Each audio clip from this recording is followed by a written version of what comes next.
Director of Chabad Center of Kendall and the Pinecrest. And I'm here today with my good friend Michael Miller from Community Newspaper. It's a great honor to be here today. And Michael asked me to open the show, which usually he opens the show. So I'm glad you asked me to open the show because I have my question for you.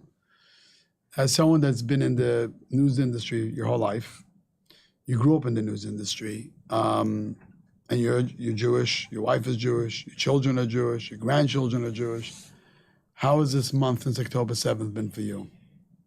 It has been really overwhelming for me because for the first time ever, I really felt that heritage and understanding what Jews have been saying for hundreds and perhaps thousands of years. And to be physically attacked like that and all those people that died was just an extraordinary event for me. I didn't realize how emotional I was involved with that. It's significant for me and my wife and for my daughter and son-in-law. You know, that's one of the things that I've seen, because a lot of times people ask me, Rabbi, what do you have to tell people? And I'm reaching out to a lot of people and seeing how are you doing?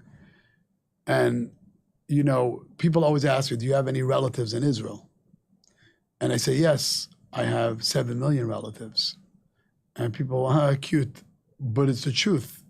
You don't find a Jew today in the world that doesn't feel that what happened October 7th in the morning, those 8-9 hours of the barbaric torture and rape and mutilation of so many men, women, and children, and Holocaust survivors, and knowing and feeling that this wasn't just only for that group of people that were there, and some of you know or don't know, but a lot of those people were people that were helping the Palestinian people and really working hard to say, let's all live in peace and harmony together. But the Hamas didn't care. They didn't walk into the house and say, well, those two people were driving kids from Gaza to the hospital, or those two people were leading groups of people to just find a way to have the Palestinians and the Jews live together side by side. And they were like the leaders of the left wing, as we say, peace movements. But when the Hamas walked into the houses, they said, I saw a Jew. So they don't only see the Jews in the south of Israel. They see a Jew in me. They see a Jew in you. They see a Jew wherever it is in the world. And I think there's never been a story that affected the core and the essence of a Jew like the story that happened and we're going through right now. So I watched the video in Russia where there was the crowd, the mob, essentially broke out of the terminal and onto the tarmac. And they had a guy surrounded. And he said, I'm not from Israel. Look at my passport. Thinking, and if this guy was Jewish or from Israel, who knows what would happen? And that attack, whether they went after him personally or whether they just went to the plane, that is what's happening to people across the world. And I know people are feeling that thousands of miles away. And if we look to our own backyard, was it a Brandeis? Where was that school where this kid wound up getting arrested? Right? Maybe Cornell. Yes. So here it is in our backyard. And we know it is around the corner every day, where in years past, it was just over there, where that was, and it affects everybody. Someone once came to the Lubavitcher Rebbe, my teacher, my mentor. The Rebbe went through communism and Nazism, and the Rebbe asked him, this is in the 80s, could a Holocaust happen here? And he said, yes, tomorrow. And if I asked you a year ago, you say, Rabbi, this is 2023, this is not going to happen. You know, I went with on the March of the Living like 3 times. And we went to Poland. And one of the challenges we had is how do you bring people that grew up in the 60s, 70s, 80s, and 90s and 2000 and tell them there was a world of the Nazis. They had a machine to wipe out the Jewish nation, and how they behaved. You say, so you got to go back to Poland to kind of see what it is to imagine something like this happen. And then we got to come back to the world and tell them that it once happened and be careful. Never in a wildest dream did we believe that a Holocaust moment would happen right now, and that we ourselves now are going to see it. Now that Hamas wants to wipe out the Jewish people, that I'm not surprised, because they've always said it. And that's the goal right now. And by the way, the Hamas hate the Palestinian people, because if they liked them, they wanted to build the hospitals and set themselves up behind the people. But what the thing that is surprising to the Jewish world is that we thought by now people moved on from anti-Semitism and hating the Jewish people and wanting to wipe out the Jewish people. And now to see demonstrations all over, marches pro-Hamas, pro what they did, and happy and ripping down signs of the kidnapped kids, that's the people, the shock that's there. There's a guy was filming with his iPhone a Middle Eastern man tearing down a picture of an Israeli baby that was killed. Tore it down, and the camera guy says, "You want something?" And the guy that pulled it down was close to having an altercation. I'm thinking, no, that in itself is the beginning of the physical altercation. It is really spooky when we look at it. I was with a group of people the other day. I said, they're coming for you next, and you, and you, and you, whoever they is. And then we as a world should take this and to heart and know that the genie is out of the bottle. When we see what has happened, we become desensitized to it, and it's become more normal, right? And now all that has been going on recently, for the last couple of years, where that behavior, we sort of got used to it until this time, where it was so massive that any civilized person understands the tragedy of this. And if you speak to the Jews, and I'm going up on Monday to Tallahassee to talk with David Schacht, the Holocaust survivor. It starts with demonstrations, and then from there it goes to the next step. But what I also like to say now is that if you want to get depressed, read the news. If you want to get inspired, read history. And we as a Jewish nation have to remember not to walk around with our head between head down, and not to walk around scared, and not to be scared to wear kippah or to put on tefillin or whatever it may be. We have to walk around proud to be Jewish, and also know that this is not the first nation that tried to wipe us out. We had the Egyptians. The most powerful nations in the world always challenged the Jew. Now, why? That's another whole topic of why there's such anti-Semitism in the world, and why there's a double standard for the Jews. And I think a lot of people that love us and do care for us, and I had a lot of people that reached out to me that are not Jewish, are shocked of the such anti-Semitism. But I walk around proud and confident that the Egyptians tried to wipe us out and they failed. The Syrian Greeks tried to wipe us out and failed. The Romans tried to wipe us out and failed. The Nazis in Machshemai tried to wipe us out and failed. This is going to be the same thing. It's painful. It was atrocity beyond anyone could even comprehend. Do you know that the world doesn't even know the real atrocity? Israel's not publicizing it. There was, to a few people in America, journalists they showed it to, and the people mouths dropped and they were crying. They couldn't even believe that there are people in the world that can even think of doing something like that. And then you have people marching pro-Palestinian from the river to the sea, which means wipe out the Jewish people. So we're ultimately going to be fine. We're going to be victorious. We're going to eradicate the world from evil, eradicate the world of Hamas, and we just hope and pray that America, Biden, the leadership of our state of Florida, leadership in the country, recognize the important mission we have. Because if we don't do it in Israel, they're coming here, and they could be there already here. And we got to do that.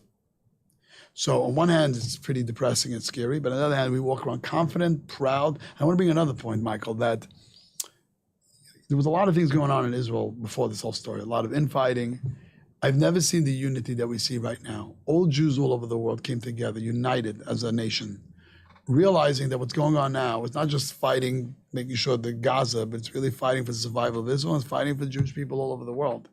And they touched the core of Michael Miller, they touched the core of Yossi Harlig, and that core is on flame now, and no one's going to take it out.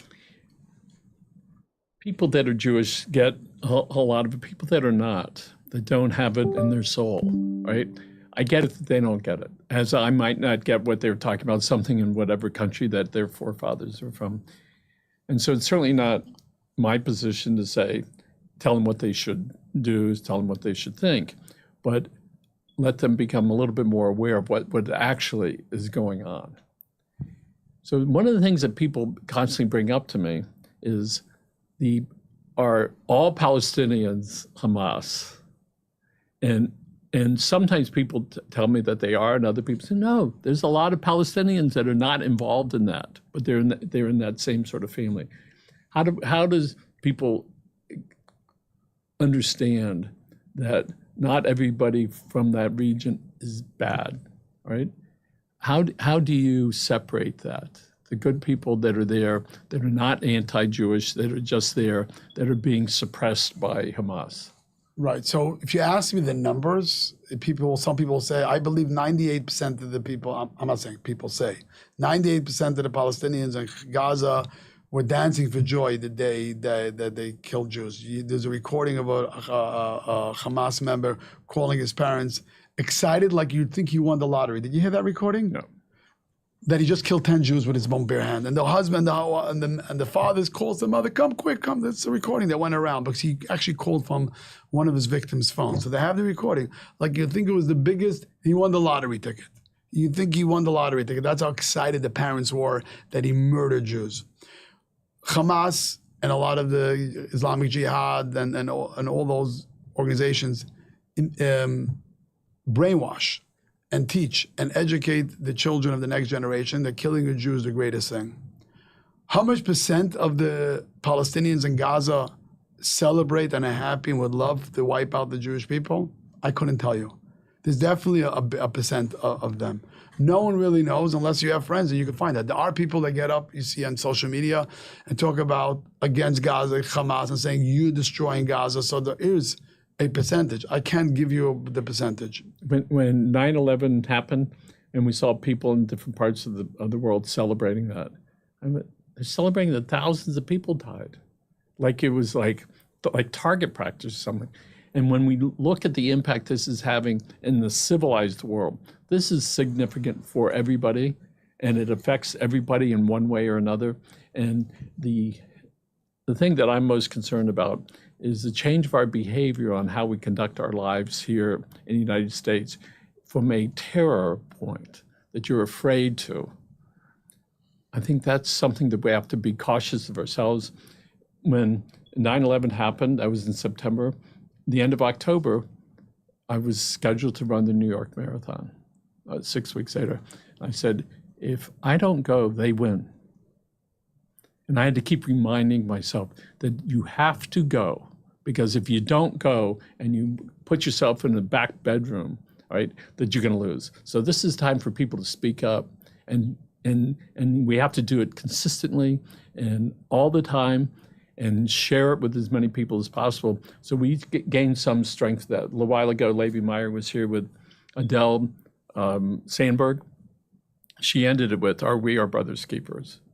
And surely we are, because we have to watch for each other, because if we don't do that, when we're gonna lose a lot. So what is it somebody can do who's not quite sure what to do?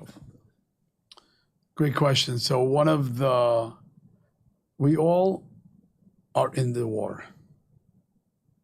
We are all in the army. We just have different roles. Just like in the actual army, there's people that are gunners, the people that's back in the offices, all of us, all Jewish people, and I would say the whole world. We all are in the army and the war to eradicate the world from evil, to eradicate the world from people that their whole existence is to destroy other people. And everyone has their role. So you may ask, what is my role? Your role, Michael Miller, is to be on shows and explaining to people how the difference, there's not a difference of moral equivalency. They have a point, No, there's evil and goodness. There's darkness and destruction and light and building.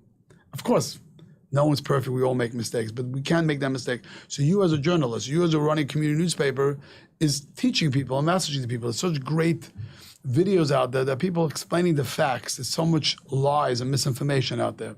If you're a rabbi, your job is to teach and inspire the people. We also believe as Jewish people, I start off the show talking about we've outlived the Egyptians, we've outlived all those nations. What is it about the Jewish people that outlived? What is it about? What is the common denominator? What is the one ingredient that we have that we're sitting here today in 2023 and we're going to continue sitting here? So the common denominator is that throughout our history, the Jewish people have been dedicated to their Torah and to the mitzvahs. That's something that we've always done throughout history. We weren't in control of Israel for 2,000 years. For thousands of years, we didn't have an army. It's not that we're the richest people. We've been poor in many countries. It's not that because we're the smartest people. What is it that all these mighty nations couldn't wipe us out? It's because our unwavering dedication to our tradition, our Torah and mitzvahs. And that's something as a Jewish nation is we have to take that to heart. if you're living in this community, you could send money to Israel. You could get involved in advocacy to get rid of all the lies that are out there on social media. You know, your elected official, you could talk to them. And the same thing with your own life. It means what they want to kill the Jew. What does it mean to be a Jew? What it means to be a Jew is putting on tefillin. What it means to be a Jew is lighting Shabbos candles. What it means to be a Jew is being a light unto the other nations. What it means to being a Jew is loving other people and being in unity. What it means to be a Jew is your focus is not in destruction and death. Because Hamas says that.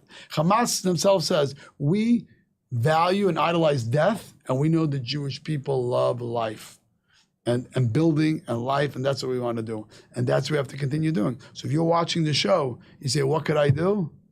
Get involved in it. If you know something Israel needs, make sure they get it. Your own community, make sure you have a Shabbat dinner. Make sure that they want to kill you for being Jewish. What does it mean to be a Jew? What do they see? And practice that the Judaism. Get more in touch. And you're right. Part of our job, our mission now is to continue bringing this to the light. So hopefully to inspire other people to do something and to offer a venue for people like yourself to come here and to speak their piece and to make us feel better and to do something good to limit and hopefully eliminate, Hamas, so that people can live their lives in a good way. Yeah. So here we are. This is first week of November.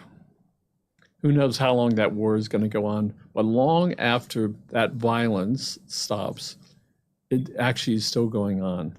When all the shooting slows down, that's really just the next phase of making sure that we stay on top of that. And we see the anti-Semitism, according to the FBI, is up 400% in a very short period of time. And it was just 2 or 3 years ago. We were going, okay, doesn't look like much, but it's creeping up a little bit, and a little bit, and a little bit. And that's what happens.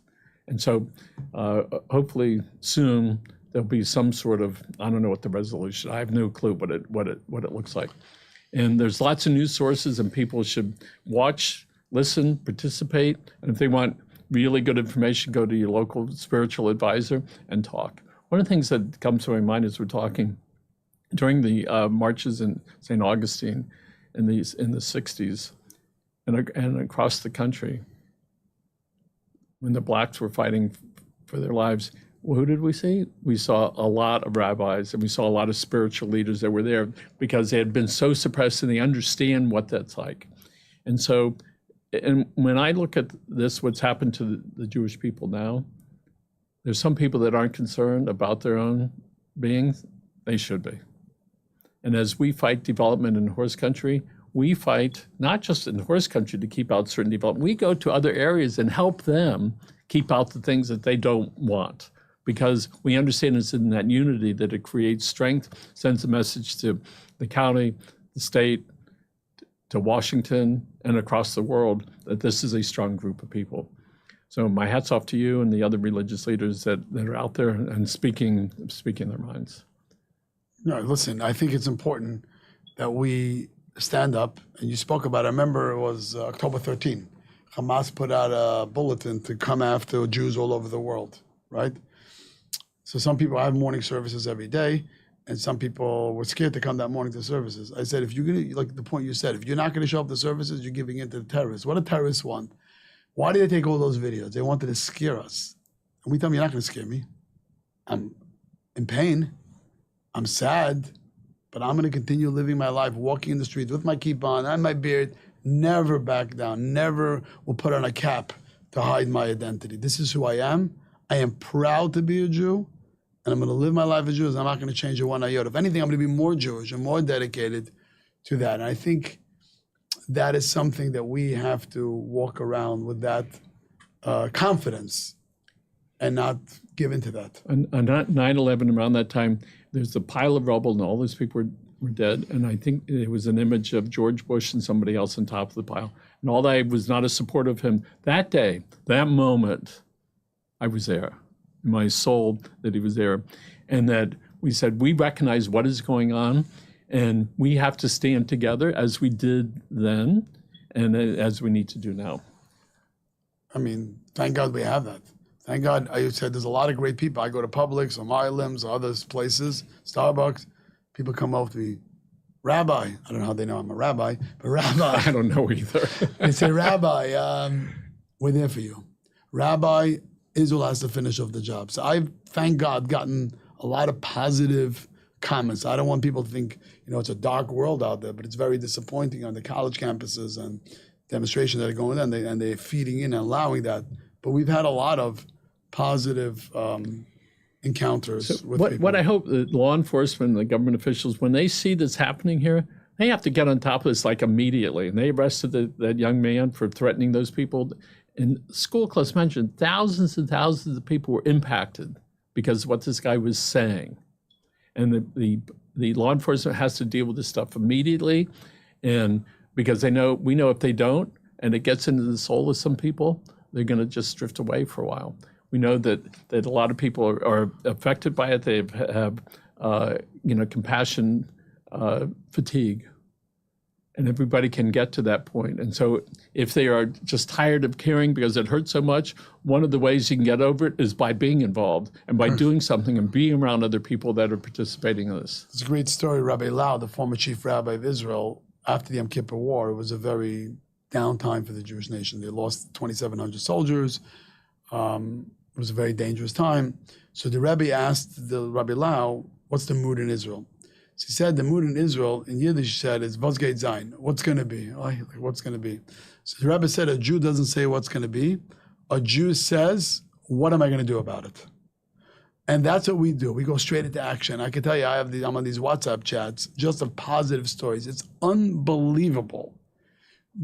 People that have before that, the religious, non-religious had fights. People that had non-kosher restaurants kosher their whole kitchen in order to feed people. People were bringing tzitzis and tefillin and gear to everyone. People are looking to give.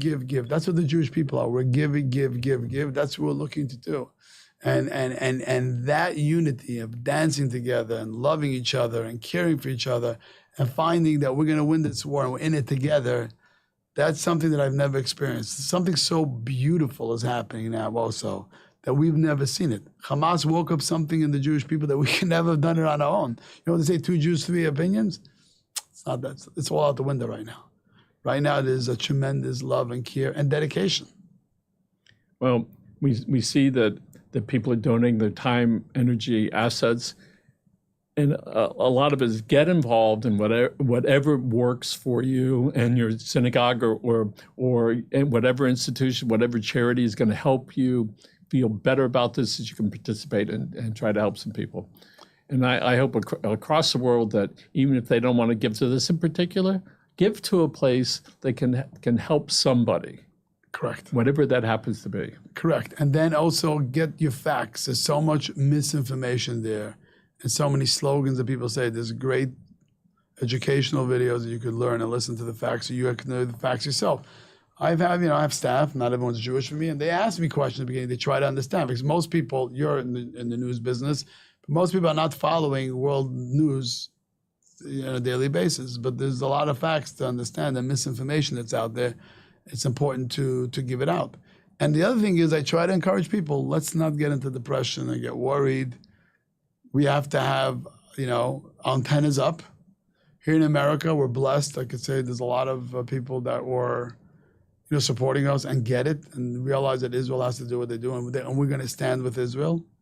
I don't know if I ever shared you the story. It's a very powerful story. Rabbi Lau also, he was a Holocaust survivor. He was a former chief rabbi of Israel. And he was one of the youngest Holocaust survivors. He was in Buchenwald. His parents were killed in the Holocaust. And he emigrated to Israel and eventually became a rabbi of Tel Aviv, and then he became the chief rabbi of Israel. So he was invited to give a prayer at the opening of the Holocaust Museum in Seattle, Washington. And he repeats the story to President Obama, actually, because President Obama, when he came to Israel, he was at the opening of Yad Vashem. So he said, I want to share with you a story, Rabbi Lau says. And he says the story. He says, President Obama, I want to share with you a story. He says, I was invited to the opening of the Holocaust Memorial in Seattle, Washington. And right after I finished my talk, an older man comes to me. He's in a cane, and he walks up to me, and I noticed right away he was in the U.S. Army. He put on his uniform. He had a whole bunch of medals over here. And he says, Rabbi Lau, I was from the people that liberated Buchenwald, the camp you were in. Wow. And I want to apologize to you. So Rabbi Lau says, apologize to me? What are you apologizing to me? I have to thank you. He says, no, I want to apologize to you because we showed up. But when we showed up, we realized we showed up too late. Rabbi Lau turns to President Obama. At that time, it was President Obama. He says, America, we know is going to be there for Israel. But make sure when you show up, it's not too late.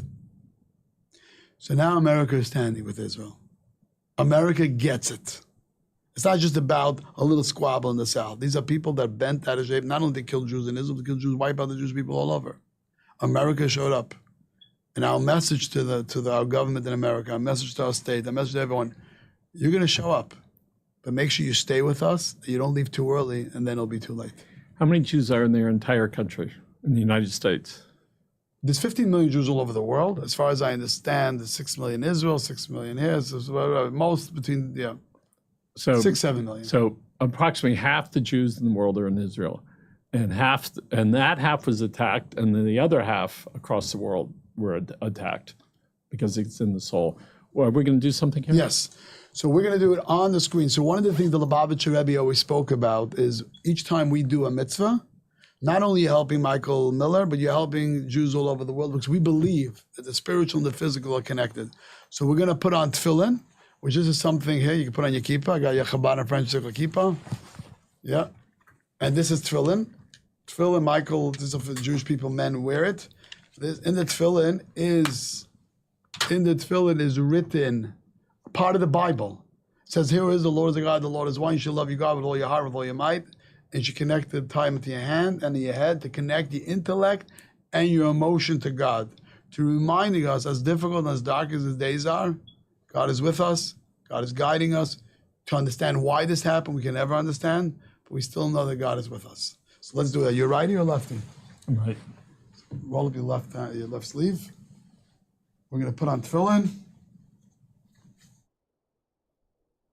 Now, usually people do it by the mitzvah. Come on, we got a lot of muscle here. A little more. That's it. Come on. That's it. Okay. All right, good. Now we make the blessing. Baruch. Atah. Adonai. Eloheinu. Melech. Olam. Asher Kiddushanu. Asher Kishishanu. B'mitzvotav. B'mitzvotav. V'tzivanu. Lahaniach. Tefillin. Okay, now we put 7 times around your hand. 7 emotions, 7 days of the week, and then we're going to say the Shema. Wait 1 second. Put on. Second. So we put this on every morning, besides on Shabbos. And you know, they've given out thousands of tefillin to soldiers. The soldiers have asked us, guys, you're in America, pray for us. And right now we're going to pray for all the people in the Holy Land of Israel, all the soldiers that are fighting and putting their life on the line. Because they know they're going in there, there's a chance they're not coming out. Can you imagine? But they're going in there proud, with singing and a march. Let's go. Shh. Okay. So you have your head filling and your hand filling, your intellect, your emotion to God. Let's say together. Shema Yisrael Adonai Eloheinu Adonai Echad Baruch Shem Kavod Malchuto L'olam Va'ed. Yes. L'olam Va'ed. Now I'm going to give it to you that you could read it in English. Because I'm doing it in Hebrew, it'll take us about a half hour on the show, right? You shall love the Lord your God. So I'm sorry. Repeat after me. You shall love the Lord. You should love the Lord. Your God. With all your heart. With all your heart. With all your might. With all your might. With all your soul.